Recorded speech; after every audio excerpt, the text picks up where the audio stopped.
In the days of Babylon, when kings ruled with absolute power and kingdoms rose and fell at the edge of the sword, there lived a man named Daniel. He was not born among princes nor raised in luxury. He was taken as a captive from Jerusalem.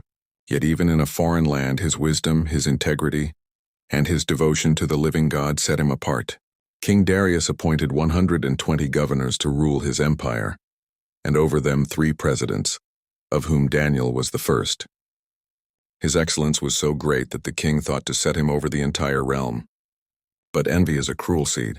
The other rulers plotted against Daniel, searching for a flaw, a weakness, a scandal. But they found nothing, for Daniel was faithful. So they devised another plan. Attack not his character but his faith. They tricked the king into signing a decree. For 30 days no man should pray to any god or man except to the king.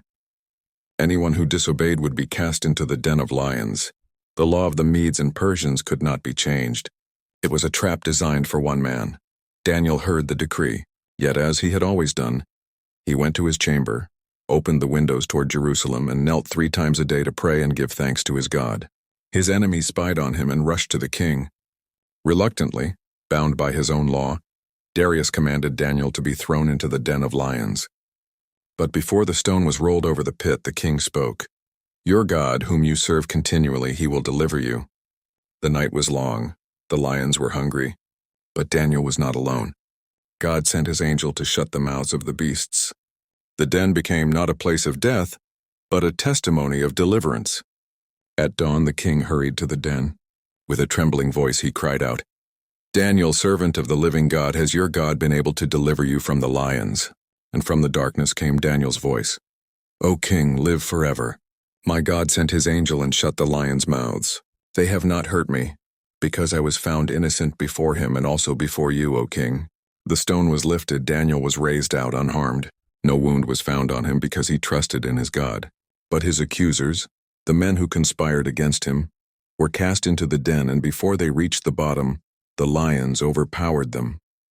Then King Darius wrote to all peoples, nations, and languages of the earth, "I make a decree that in every dominion of my kingdom, men must tremble and fear before the God of Daniel.